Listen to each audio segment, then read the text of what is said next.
Hello friends, welcome back to my YouTube channel study career point. I hope you all are doing well. Start करते हैं। देखिए, हमारे आज के question paper से, जिसमें हम एसएसटी पेपर 2 के लिए कवर कर रहे हैं। ये जो आपका क्वेश्चन पेपर है, ये जो आपके ऑनलाइन एग्जाम हुए थे सीटेट के, उनका ही 7 फरवरी का क्वेश्चन पेपर है। स्टार्ट कर रहे हैं। देखिए, हमारे फर्स्ट क्वेश्चन से। तो देखिए, फर्स्ट क्वेश्चन है CEE स्टैंड्स फॉर। देखिए, CE का प्रयोग होता है। तो देखिए, यहाँ पर CE का जो यूज़ है वो किस तरीके से होता है? कॉमन एरा के रूप में, क्रिश्चियन एरा के रूप में, कंटेम्प्रेरी एरा के रूप में, या फिर कंटिन्यूटी एरा के रूप में। तो देखिए, यहाँ पर जो आपका करेक्ट आंसर होगा वो क्या होगा? तो वो होगा आपका option number 1। CE stands for क्या होता है? आपका कॉमन एरा। चलते हैं देखिए नेक्स्ट क्वेश्चन पर। देखिए, नेक्स्ट क्वेश्चन है, कथनों ए और बी को पढ़ें और सही विकल्प को चुनें। देखिए, ए है नियमित रूप से कर संग्रहण की व्यवस्था, जिसमें फसलों पर उगाए कर सबसे महत्वपूर्ण थे, से प्रचुर संसाधनों को संग्रहित कर महाजनपदों के राजा विशाल किले बनवाते थे और बड़ी सेना रखते थे। तो देखिए, ये कथन क्या हो जाएगा आपका? बिल्कुल सही है। लगभग 2500 से 30,000 वर्ष पूर्व 3000 वर्ष पूर्व हल में लोहे के फांस के इस्तेमाल में वृद्धि और धान के पौधों के रोपण से फसलों की उपज बढ़ गई। तो देखिए, ये पॉइंट भी आपका क्या हो जाएगा? ये पॉइंट भी आपका यहाँ पर बिल्कुल सही है। ऑप्शन नंबर 3 जो होगा वो यहाँ पर आपका बिल्कुल सही होगा। बी ने ए की प्रक्रिया को सुगम बनाया है। देखिए, जो बी है, बी ने ए की प्रक्रिया को क्या करा है? सुगम बनाया है। ठीक है, यहाँ पर क्या हुआ है कि ए का एक्सप्लेनेशन जो है वो यहाँ पर क्या हो गया? बी है। तो देखिए, यहाँ पर ऑप्शन नंबर 3 जो होगा वो आपका बिल्कुल सही हो जाएगा। चलते हैं देखिए नेक्स्ट पर। देखिए, नेक्स्ट क्वेश्चन है, निम्नलिखित कथनों पर विचार करें और सही विकल्प का चयन करें। देखिए, कथन ए है, मिन्हाज ए सिराज रजिया सुल्तान के समय के इतिहासकार का मानना था कि रानी का शासन समाज व्यवस्था के आदर्शों के विरुद्ध था। बिल्कुल सही है। देखिए, ये पॉइंट जो आपका कथन ए है, ये आपका यहाँ पर बिल्कुल सही है। कथन दूसरा है, रजिया ने अपने अभिलेखों में अपना नाम पुरुषों जैसा लिखवाकर अपने पुरुष होने का भ्रम पैदा किया था। तो देखिए, ये पॉइंट आपका बिल्कुल गलत है, ऐसा कुछ नहीं हुआ था। तो देखिए, यहाँ पर ऑप्शन नंबर 1 आपका बिल्कुल सही हो जाएगा। ए तो सही है, लेकिन आर जो आपका कथन सेकंड है वो तो आपका क्या हो जाएगा? यहाँ पर गलत हो जाएगा। चलते हैं देखिए नेक्स्ट क्वेश्चन पर। देखिए, नेक्स्ट है, कथनों ए और बी को पढ़ें और सही विकल्प को चुनें। वजीद अली थे, शाह के संरक्षण में कथक एक प्रमुख कला के रूप में उभरा। देखिए, जो कथक था वो एक प्रमुख कला के रूप में उभरा। बिल्कुल सही है। कथक को 19वीं तथा 20वीं शताब्दी में अधिकांश ब्रिटिश शासकों ने पसंद किया। ये आपका यहाँ पर बिल्कुल गलत है, ऐसा कुछ नहीं है। ऑप्शन नंबर 1 जो हो जाएगा वो आपका बिल्कुल सही हो जाएगा। ए तो सही है, लेकिन बी यहाँ पर क्या है? आपका गलत है। चलते हैं देखिए नेक्स्ट क्वेश्चन पर। देखिए, नेक्स्ट है, भारतीय उपमहाद्वीप में क्षेत्रीय संस्कृतियों के बारे में पढ़ाने के लिए शिक्षक सूचना कार्ड उपलब्ध करा सकता है। कैसे? चौपाइयों और शब्दों पर, आईने अकबरी पर, तवारीख पर, या फिर अटलस नोवो पर। तो देखिए, यहाँ पर जो आपका करेक्ट आंसर है वो क्या है? तो वो है आपका ऑप्शन नंबर 1, चौपाइयों और शब्दों पर। चलते हैं देखिए नेक्स्ट क्वेश्चन पर। देखिए, नेक्स्ट है, निम्नलिखित कथनों पर विचार करें और सही विकल्प को चुनें। कथन 1 है, 13वीं सदी के बाद की अवधि में लिखित सामग्री की संख्या और विविधता आश्चर्यजनक रूप से बढ़ गई। देखिए, यहाँ पर क्या बोला गया है कि आश्चर्य रूप से बढ़ गई। तो देखिए, ये कथन जो है आपका बिल्कुल सही है। 14वीं सदी के दौरान कागज़ क्रम से सस्ता और आसानी से उपलब्ध होने लगा। ये भी आपका यहाँ पर पॉइंट बिल्कुल सही है। और देखिए, जो सेकंड पॉइंट है वो आपका फर्स्ट की क्या कर रहा है? सही व्याख्या कर रहा है। ठीक है, क्योंकि देखिए, यहाँ पर लिखित सामग्री की संख्या क्या हो रही थी? एकदम से बढ़ी। ठीक है, तो क्या हुआ? जो कागज़ है वो आसानी से उपलब्ध होने लगा। तो देखिए, फर्स्ट पॉइंट जो होगा वो यहाँ पर आपका बिल्कुल सही हो जाएगा। ठीक है, फर्स्ट पॉइंट यहाँ पर आपका बिल्कुल सही है। चलते हैं देखिए नेक्स्ट पर। देखिए, नेक्स्ट है, औपनिवेशिक भारत में नील की खेती की मुख्य विशेषताएं क्या थी? व्यवस्थाएं क्या थी? तो देखिए, निज, महल, रैयती। तो देखिए, यहाँ पर जो आपका करेक्ट आंसर है वो क्या है? तो देखिए, यहाँ पर आपका एक तो कौन सा था? निज था, और दूसरा क्या था आपका? रैयती था, महल नहीं था। तो यहाँ पर ऑप्शन नंबर 2 ए और सी पॉइंट आपके बिल्कुल सही हो जाएंगे। ऑप्शन नंबर 2 जो है वो यहाँ पर आपका बिल्कुल सही है। चलते हैं देखिए नेक्स्ट पर। देखिए, नेक्स्ट है, 1857 के विद्रोह के बाद अंग्रेज़ों ने निम्न में से कौन सा बदलाव किया? तो देखिए, अंग्रेज़ों ने निम्न में से कौन सा बदलाव किया था? परिषद के साथ भारत मंत्री नियुक्त किया गया, जिसे ब्रिटिश इंडिया काउंसिलिंग कहा जाता था। भारतीय और यूरोपीय सिपाहियों का अनुपात बराबर कर दिया गया। लोगों के धार्मिक और सामाजिक रीति रिवाजों को बदल दिया गया। भूस्वामियों और जमींदारों की रक्षा करने हेतु उनकी ज़मीन पर उन्हें अधिकार दे दिए गए थे। तो देखिए, यहाँ पर कौन सा पॉइंट है जो आपका सही है? तो देखिए, कौन सा बदलाव किया गया था? ऑप्शन नंबर 4 यहाँ पर सही होगा। जो भूस्वामियों और जमींदारों की रक्षा करने हेतु उनकी ज़मीन पर उन्हें अधिकार दे दिए गए। तो यहाँ पर ऑप्शन नंबर 4 जो है वो आपका बिल्कुल सही है। चलते हैं देखिए नेक्स्ट पर। निम्नलिखित में से किसने पूना में विधवा गृह की स्थापना की? देखिए, पूना में विधवा गृह की स्थापना किसने की थी? तो वो कौन थे? ज्योतिराव फूले, वीरेशलिंगम पतलुलु या फिर ताराभाई शिंदे या फिर पंडिता रमाबाई। तो देखिए यहाँ पर जो आपका करेक्ट आंसर है वो क्या है, तो देखिए पूना में विधवा गृह की जो स्थापना थी वो किसने की थी, तो वो थे आपके पंडिता रमाबाई। कौन थे, पंडिता रमाबाई। तो यहाँ पर ऑप्शन नंबर 4 जो है वो आपका बिल्कुल सही है। चलते हैं देखिए नेक्स्ट पर। देखिए नेक्स्ट है आपका सही मिलान आपको करना है। सुधार आंदोलनों को उनके नेताओं के साथ मिलान करना है। देखिए सतनामी आंदोलन है, सत्यशोधक समाज है, मंदिर प्रवेश आंदोलन है, स्वाभिमान आंदोलन है। तो देखिए कौन सा किसने स्टार्ट किया, किसने शुरू किया, उसके बारे में यहाँ पर लिखा हुआ है, उससे आपको क्या करना है, यहाँ पर मिलान करना है। तो देखिए जो सतनामी आंदोलन है वो किसने किया था, तो वो थे आपके घासीदास। उसके बाद आपके कौन आते, सत्यशोधक समाज, वो कौन थे, तो वो थे आपके ज्योतिराव फूले। नेक्स्ट आता है आपका मंदिर प्रवेश आंदोलन, वो किसने किया था, तो वो थे आपके BR अम्बेडकर। जो स्वाभिमान आंदोलन है वो किसका है, वो है आपका पेरियार का। तो देखिए यहाँ पर आपका ऑप्शन नंबर 3 बिल्कुल करेक्ट मैच हो जाएगा। ऑप्शन नंबर 3 जो है वो यहाँ पर आपका बिल्कुल सही है। चलते हैं देखिए नेक्स्ट पर। देखिए नेक्स्ट है 19वीं सदी के भारत में समाज सुधारक भारतीय समाज में परिवर्तन चाहते थे, क्योंकि देखिए जो समाज सुधारक थे वो क्यों परिवर्तन चाहते थे, वे चाहते थे कि अन्यायपूर्ण तौर तरीकों से छुटकारा पाया जाए, वे मानते थे कि परिवर्तन आवश्यक थे, वे ब्रिटिश अधिकारियों द्वारा दी गई आलोचना में से शर्मिंदा थे। तो देखिए कौन सा पॉइंट है जो यहाँ पर सही होगा, तो देखिए ऐसा कुछ नहीं था कि वो आलोचनाओं से शर्मिंदा थे। A और B पॉइंट यहाँ पर आपका बिल्कुल सही है। ऑप्शन नंबर 1 जो हो जाएगा वो आपका यहाँ पर बिल्कुल सही हो जाएगा। चलते हैं देखिए नेक्स्ट पर। देखिए नेक्स्ट है जनता को सरकार की अच्छी नीयत पर भरोसा नहीं करना चाहिए। यह कथन राष्ट्रीय आंदोलन के समय निम्न में से किस व्यक्ति के आंदोलन का आधार बना। तो देखिए ये जो पॉइंट था ये किसके द्वारा आधार बनाया गया कि जनता को सरकार की अच्छी नीयत पर भरोसा नहीं करना चाहिए। तो ये किसने बनाया था, बिपिन चंद्रपाल ने, WC बनर्जी ने, दादा भाई नौरोजी ने या फिर बदरुद्दीन तैयब जी ने। तो देखिए यहाँ पर कौन सा पॉइंट है जो आपका सही हो जाएगा, तो देखिए यहाँ पर ऑप्शन नंबर 1 बिपिन चंद्रपाल ने इसको आधार बनाया। ठीक है, तो यहाँ पर ऑप्शन नंबर 1 जो है वो आपका बिल्कुल सही है। चलते हैं देखिए नेक्स्ट पर। देखिए नेक्स्ट है बंगाल विभाजन और स्वदेशी आंदोलन के विषय में निम्न में से कौन से कथन सही नहीं हैं। देखिए नहीं है यहाँ से आपसे पूछा है। वायसराय मिंटो ने 1905 में बंगाल का विभाजन कर दिया था। ऑल इंडिया मुस्लिम लीग ने बंगाल के विभाजन का समर्थन किया। स्वदेशी आंदोलन ने ब्रिटिश संस्थानों में वस्तुओं के बहिष्कार पर जोर दिया। कांग्रेस का मध्य मार्गी धारा बंगाल के विभाजन के पक्ष में था। तो देखिए कौन सा पॉइंट है जो यहाँ पर आपका सही नहीं है, तो देखिए वायसराय मिंटो ने बंगाल का विभाजन 1905 में किया, बिल्कुल सही है ये पॉइंट आपका। ठीक है, उसके बाद आपका सेकंड कौन सा आता है, तो देखिए वो आता है आपका यहाँ पर कौन सा हो जाएगा, कांग्रेस का मध्य मार्गी धारा बंगाल के विभाजन के पक्ष में था, ये भी आपका सही है। लेकिन कौन सा नहीं है, तो वो है आपके विभाजन का समर्थन किया और बहिष्कार पर जोर दिया। B और C ऑप्शन जो है वो आपके यहाँ पर सही नहीं है। ठीक है, तो यहाँ पर ऑप्शन नंबर 2 जो हो जाएगा वो आपका बिल्कुल सही हो जाएगा। चलते हैं देखिए नेक्स्ट पर।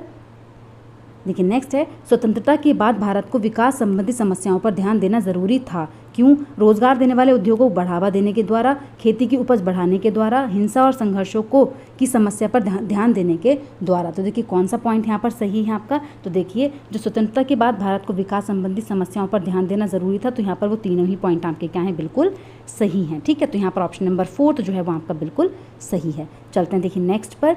नेक्स्ट है क्षुद्र ग्रह किसकी कक्षाओं के बीच पाए जाते हैं। देखिए जो एस्ट्रॉइड्स होते हैं वो किन के बीच, किन ऑर्बिट्स के बीच पाए जाते हैं, यहाँ पर ये आपसे पूछा है। तो देखिए कौन सा होगा, पृथ्वी मंगल, मंगल बृहस्पति, शुक्र पृथ्वी या फिर बृहस्पति शनि। तो देखिए कौन सा पॉइंट है जो यहाँ पर सही होगा, तो वो है आपका मार्स और जुपिटर। किसके बीच में क्षुद्र ग्रह पाए जाते हैं, तो वो पाए जाते हैं मंगल और बृहस्पति की कक्षाओं के बीच। चलते हैं देखिए नेक्स्ट क्वेश्चन पर।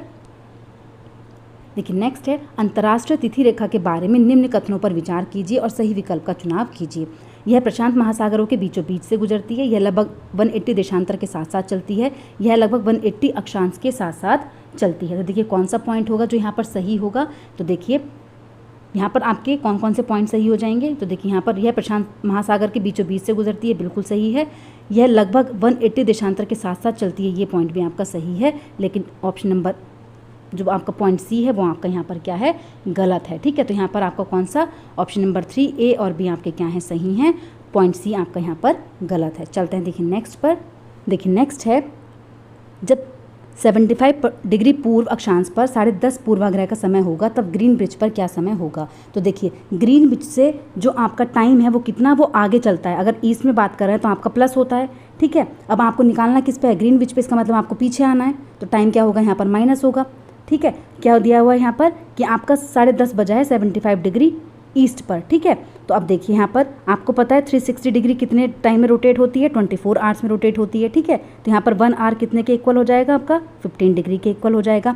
अभी देखते हैं, देखिए अगर 1 आवर 15 डिग्री के इक्वल है तो देखिए हमें निकालना कितना है 75 डिग्री का। तो यहाँ पर ये 5 का मल्टीप्लायर है, तो ये भी वहाँ पर 5 का मल्टीप्लायर आएगा। इसका मतलब क्या है, कितना हो जाएगा यहाँ पर 5 आवर। अब देखिए 5 घंटे ऐड हुए होंगे तभी तो ये यहाँ पर 75 डिग्री ईस्ट में पहुँचा होगा ग्रीनविच रेखा से, ठीक है।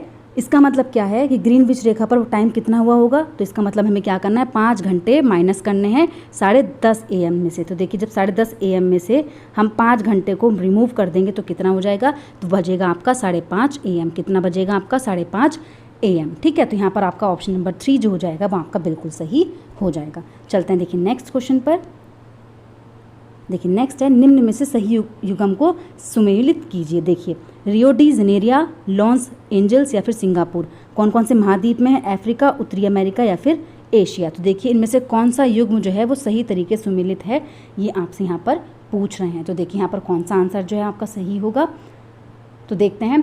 देखिए जो आपका देखिए लॉस एंजल्स जो है वो उत्तरी अमेरिका में है, बिल्कुल सही है। सिंगापुर एशिया में है, ये भी आपका सही है। लेकिन रियो डी जेनेरिया जो है वो आपका अफ्रीका में नहीं है, बल्कि कहाँ पर है, यहाँ पर दक्षिण अमेरिका में है। कहाँ पर है आपका, दक्षिण अमेरिका में, ठीक है, दक्षिण अमेरिका में, ठीक है। तो यहाँ पर आपका कौन सा ऑप्शन सही हो जाएगा, तो यहाँ पर आपके बी और सी पॉइंट तो सही है, लेकिन ए आपका क्या है, गलत है। ऑप्शन नंबर 3 जो होगा वो यहाँ पर आपका सही हो जाएगा। चलते हैं देखिए नेक्स्ट क्वेश्चन पर। देखिए नेक्स्ट है, निम्न में से किस समुच्चय में उष्णकटिबंधीय घास स्थलों के नाम दिए गए हैं। तो देखिए किन समुच्चय में है, savanna pampas llanos, savanna campos llanos, steppe downs campos या फिर स्टेपीडॉन पैम्पास। तो देखिए कौन सा है जो घास स्थलों के उसका सही समुच्चय है। तो देखिए यहाँ पर कौन सा पॉइंट सही होगा, तो वो है आपका ऑप्शन नंबर 2, सवाना कंपोस और लानोस आपका यहाँ पर सही आंसर हो जाएगा। चलते हैं देखिए नेक्स्ट क्वेश्चन पर।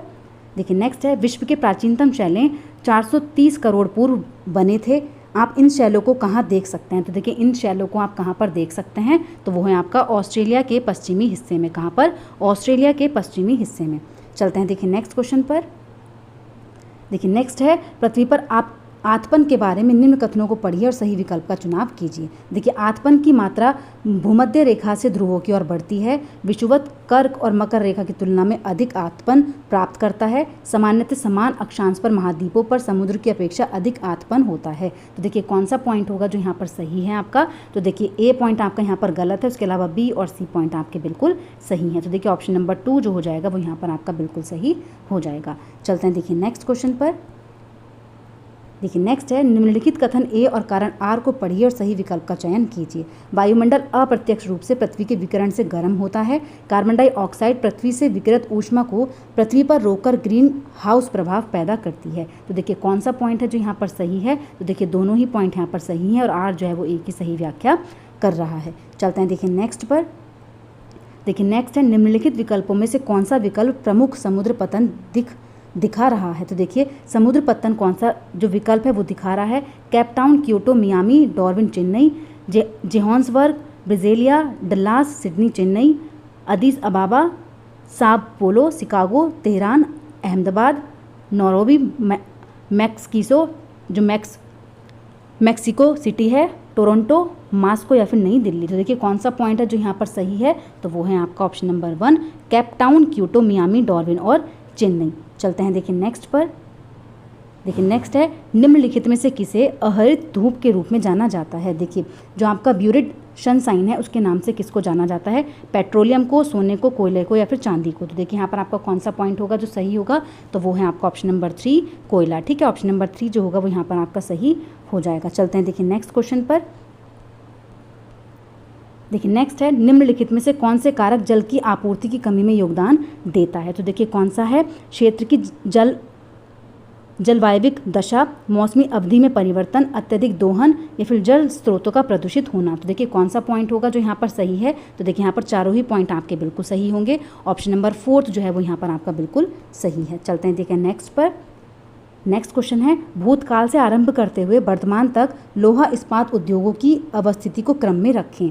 देखिए भूतकाल से आरंभ करते हुए वर्तमान तक, समुद्र पत्तन के निकट सपाट भूमि के विशाल क्षेत्र, कोयला क्षेत्र के समीप नहरों और रेलवे के निकट, कच्चा माल, विद्युत आपूर्ति और बहते जल वाले क्षेत्र के निकट। तो देखिए कौन सा पॉइंट है जो यहाँ पर आपका सही है, कौन सा क्रम आपका सही है। तो देखिए फर्स्ट पे आ जाएगा आपका कच्चा माल, विद्युत आपूर्ति और बहते जल वाले क्षेत्र के निकट।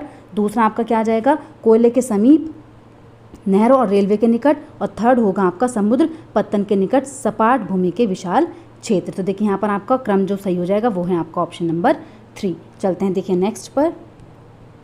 देखिए नेक्स्ट क्वेश्चन है, अमन 21 जून को उत्तर ध्रुव व्रत गया, निम्न में से वह किस स्थिति की अपेक्षा कर सकता है। तो देखिए वह किस स्थिति की अपेक्षा कर सकता है, 0 hour of day light, 12 hours of day light, 10 hours of day light या फिर 24 आवर्स ऑफ डे लाइट। देखिए 21 जून को क्या होता है, तो देखिए 21 जून को अमन क्या कर रहा है, विजिट कर रहा है आर्कटिक सर्किल को। तो वो कैसी स्थिति, किस स्थिति की अपेक्षा कर सकते हैं। तो देखिए यहाँ पर कौन सा पॉइंट आपका सही होगा, तो वो है 24 घंटे दिन की रोशनी। क्या करेगा, 24 घंटे दिन की रोशनी। चलते हैं देखिए नेक्स्ट क्वेश्चन पर। देखिए नेक्स्ट है, भारत में जाति व्यवस्था निम्न में से क्या दर्शाती है। तो देखिए जाति व्यवस्था क्या दर्शाती है, भेदभाव, पदानुक्रम, विविधता या फिर पूर्वाग्रह। तो देखिए यहाँ पर कौन सा पॉइंट होगा जो आपका सही होगा, तो वो है देखिए आपका ऑप्शन नंबर 3, A, B और D। A, B और D आपके सही है, विविधता यहाँ पर क्या होगा, गलत है। चलते हैं देखिए नेक्स्ट पर। देखिए नेक्स्ट है, दक्षिणी अफ्रीका में भिन्न प्रजातियों के आधार पर लोगों को पृथक करने और अलग रहने के लिए पूर्व औपचारिक सरकारी नीति को क्या कहा जाता है। तो देखिए पूर्व औपचारिक सरकारी नीति को क्या कहा जाता है, नृजातीयता, जाति व्यवस्था, रंगभेद या फिर प्रजातिवाद। तो देखिए यहाँ पर कौन सा पॉइंट होगा जो आपका सही होगा, तो वो है रंगभेद। ऑप्शन नंबर 3 जो होगा वो आपका बिल्कुल सही है। चलते हैं देखिए नेक्स्ट पर। देखिए नेक्स्ट और लास्ट क्वेश्चन है, राज्यपाल के संदर्भ में निम्न वाक्यों पर विचार कीजिए और सही विकल्प का चुनाव करें। राज्यपाल राज्य का मुखिया कहलाता है। राज्यपाल की नियुक्ति राज्य सरकार द्वारा की जाती है। चुनाव के बाद राज्यपाल मुख्यमंत्री और अन्य मंत्रियों की नियुक्ति करता है। तो देखिए कौन सा पॉइंट होगा जो यहाँ पर आपका सही है, तो देखिए राज्यपाल की जो नियुक्ति है वो राज्य सरकार द्वारा की जाती है, ये तो आपका गलत है। राज्यपाल राज्य का मुखिया होता है, बिल्कुल सही है। चुनाव के बाद राज्यपाल मुख्यमंत्री और अन्य मंत्रियों की नियुक्ति करता है। तो देखिए यहाँ पर A और C, केवल A और C पॉइंट यहाँ आपके सही हैं। ऑप्शन नंबर 3 जो होगा वो आपका सही हो जाएगा। तो देखिए आज का सेशन आपका यहीं पर कंप्लीट होता है। इसके जो आगे नेक्स्ट 30 क्वेश्चन है आपके, वो आपकी नेक्स्ट क्लास में करेंगे। अगर आपको मेरी क्लास अच्छी लगी हो तो प्लीज़ मेरे चैनल को लाइक करें, सब्सक्राइब करें और शेयर करें। ऐसी ही और वीडियोज़ के लिए मेरे चैनल पर बने रहिए। Thank you.